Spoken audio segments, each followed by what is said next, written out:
Hello friends, welcome to Tamil mini facts channel. சின்னவங்கல இருந்து பெரியவங்க வரைக்கும் எல்லாரும் போய் என்ஜாய் பண்ற ஒரு இடம்னா அது பீச் தான். ஆனா உலகத்தில் இருக்கிற சில கடற்கரைக்கு போறதும் ஒண்ணுதான், நம்ம உயிரை பணைய வைக்கிறதும் ஒண்ணுதான். உப்பு நீர் முதலைகள், சுறாக்கள், விஷமுள்ள பாம்புகள்னு மொத்த ஆபத்தை கொண்டிருக்கிற ஒரு கடற்கரையில இருந்து எரிமலை வெடிப்பால முழுவதுமா கருப்பு நிறத்துல மாறின கடற்கரை வரைக்கும் இந்த உலகத்தில் இருக்கிற மிகவும் ஆபத்தான 10 கடற்கரைகளை பத்தி தான் இந்த வீடியோல பார்க்க போறோம். இந்த வீடியோ உங்களை ரொம்பவே ஆச்சரியப்படுத்த போகுது. சோ வீடியோவை கடைசி வரைக்கும் ஸ்கிப் பண்ணாம பாருங்க. வீடியோ பிடிச்சிருந்தா மறக்காம லைக் பண்ணுங்க, உங்க ஃப்ரெண்ட்ஸுக்கு ஷேர் பண்ணுங்க. வீடியோ பார்க்கறதுக்கு முன்னாடி நம்ம சேனலை சப்ஸ்கிரைப் பண்ணாதவங்க மறக்காம சப்ஸ்கிரைப் பண்ணி பக்கத்துல இருக்கிற பெல் ஐகானையும் கிளிக் பண்ணுங்க. அப்பதான் நான் போற வீடியோ உடனே உங்களுக்கு கிடைக்கும். மாகோ பீச் கரேபியன் கடல் பகுதியில் இருக்கிற செயின்ட் மார்டின் ஐலாண்ட்ல தான் இந்த ஒரு பீச் அமைஞ்சிருக்கு. இந்த கடற்கரை ரொம்பவுமே வினோதமான ஆபத்தான ஒரு கடற்கரையா இருக்கு. அதற்கு காரணம் அந்த கடற்கரைக்கு மிக அருகில் அமைஞ்சிருக்கிற ஒரு இன்டர்நேஷனல் ஏர்போர்ட் தான். அதனால பிளைட் இந்த ஏர்போர்ட்ல லேண்ட் ஆகும்போது கடற்கரையை ஒட்டி ரொம்பவுமே கீழே பறந்து தான் லேண்ட் ஆகும். இந்த நிகழ்வை பார்க்கறதுக்காகவே பல மக்கள் அந்த பீச்சுக்கு வராங்க. ஆனா அதுவே அந்த பீச்சுக்கு ஆபத்தா இருக்குது. ஏன்னா பிளைட்ஸ் ரொம்ப கீழே வந்து லேண்ட் ஆகும்போது ஏற்படுற அதிகப்படியான போர்ஸ்னால அந்த மக்கள் பக்கத்துல இருக்கிற சுவர்லயும் பீச்லயும் தூக்கி வீசப்படுறாங்க. இதனால பல பேருக்கு காயமும் ஏற்படுது. 2018ஆம் ஆண்டு இந்த ஏர்போர்ட்டுக்கு வந்த ஒரு ஜெட் வெடிச்சு விபத்துக்குள்ளாகுது. அது வெடிச்சு சதறினதுல பீச்சில் இருந்த ஒரு பெண்மணி உயிரிழக்கிறாங்க. பல பேர் காயமும் அடையறாங்க. இந்த நிகழ்வுக்கு பிறகு அந்த அரசாங்கம் மக்களை பல முறை எச்சரித்தாலும் யாரும் கேட்கறதா இல்ல. இப்பவும் அந்த பிளைட்ஸ் லேண்ட் ஆகிறத பாக்குறதுக்கு அதிகப்படியான மக்கள் அந்த இடத்துல கூடிட்டு தான் இருக்கிறாங்க. பிளாக் சாண்ட் பீச் கிழுவைய பகுதியில தான் இந்த ஒரு வித்தியாசமான பீச் இருக்கு. இந்த கடற்கரையில் இருக்கிற மணல் முழுதும் கருப்பு நிறத்தில் இருக்கும். அதற்கு காரணம் 2018ஆம் ஆண்டு அங்க ஏற்பட்ட மிகப்பெரிய எரிமலை வெடிப்பு தான். அதன் பிறகு இந்த வேல்கனோ ரொம்பவுமே ஆக்டிவா மாறிடுச்சு. அந்த வேல்கனோல இருந்து லாவா குழம்புகள் எப்பவுமே வெளிப்பட்டுக்கிட்டே இருக்கும். அதுல இருக்கிற லாவா குழம்புகள் எப்பவுமே கடலோட கலந்துகிட்டே இருக்கும். கடல் நீர்ல கலக்கும் போது அந்த லாவா குழம்புகள் குளிர்வடைந்து கருப்பு நிறத்துல மாறுது. அந்த கருப்பு துகள்கள் இந்த கடற்கரை முழுவதும் விரிந்து பறந்து அந்த கடற்கரை முழுவதுமா கருப்பு நிறத்துல மாத்திருச்சு. உலகத்திலேயே கருப்பு நிறத்துல இருக்கிற ஒரே கடற்கரை இது மட்டும் தான். சில நேரங்கள்ல அந்த லாவா குழம்புகள் கடல் நீர்ல கலக்கும் போது அந்த கடல் நீரோட வெப்பநிலை 110 டிகிரி அளவுக்கு உயர்றதாகவும் சொல்லப்படுது. அதனால கடல்ல குளிக்கிறதுக்கு முன்னாடி அந்த கடல் நீரோட வெப்பநிலையை பார்த்துட்டு குளிக்க போறது ரொம்பவுமே நல்லது. ஸ்கெலிட்டன் கோஸ்ட் இந்த இடம் நபீபியால அமைஞ்சிருக்கு. இத நபீப் டெசர்ட் கோஸ்ட்னு அழைக்கிறாங்க. ஏன்னா பாலைவனத்தை ஒட்டி தான் இந்த கடற்கரையை அமைஞ்சிருக்கு.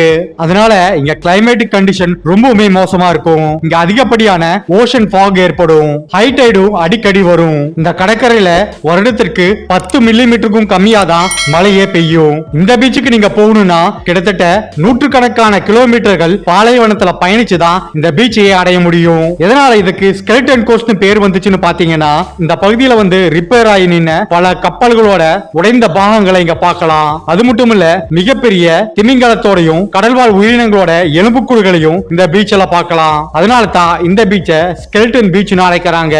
இங்க இருக்கிற கிளைமேட்டிக் கண்டிஷனும் இது அமைஞ்சிருக்கிற இடமும் தான் இந்த பீச்சை ரொம்பவுமே ஆபத்தான பீச்சா மாத்துது.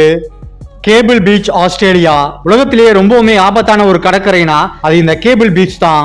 ஏன்னா இந்த கடற்கரையில இல்லாத ஆபத்துகளே இல்லைன்னு சொல்லலாம். கடலுக்குள்ள கிரேட் ஒயிட் ஷார்க்குகளும் உப்பு நீர் முதலைகளும் அதிக அளவுல காணப்படும். அதே மாதிரி பாக்ஸ் ஜெல்லி பிஷும் இங்க அதிக அளவுல காணப்படும். அதுவே நீங்க கடற்கரைக்கு வந்தீங்கன்னா ரொம்பவுமே கொடிய விஷத்தன்மை கொண்ட பாம்புகளும் ஸ்பைடர்களும் இங்க அதிக அளவுல இருக்கும். கடலுக்கு வெளியே மட்டும் இல்ல, கடலுக்குள்ளேயும் அதிக விஷத்தன்மை கொண்ட பாம்புகள் இருக்கு.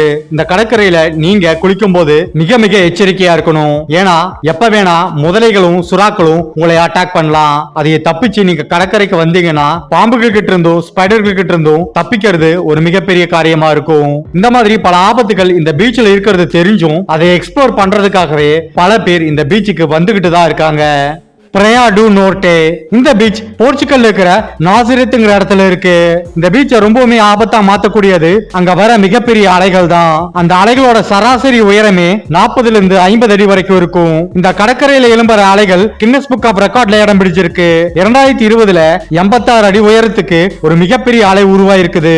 இதுவரைக்கும் உலகத்துல உருவான மிகப்பெரிய அலைனா அது இது மட்டும் தான். உயரம் மட்டும் பெருசா இல்ல, அதோட போர்ஸும் அதிகமாகவே இருக்கும். இங்க மிகப்பெரிய போட்டுகளே இதோட வேகத்துக்கு தாக்கு பிடிக்க முடியாம கமந்துரும். மலைகளுக்கும் பள்ளத்தாக்குகளுக்கும் அருகிலேயே இந்த கடற்கரை அமைஞ்சிருக்கு.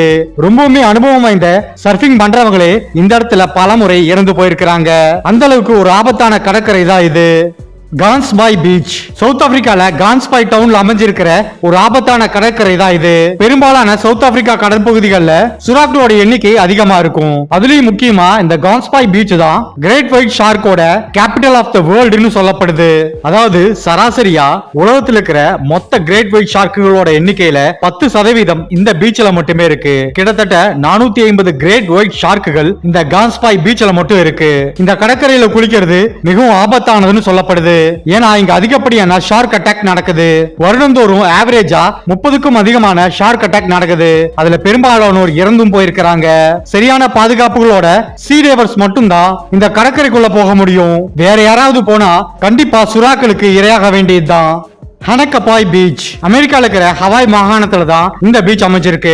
ஹவாயில இருக்கிற ரொம்பவுமே அழகான பீச்ல இதுவும் ஒண்ணு. இது ஒரு மிகப்பெரிய சுற்றுலா தலமா தான் இருக்கு.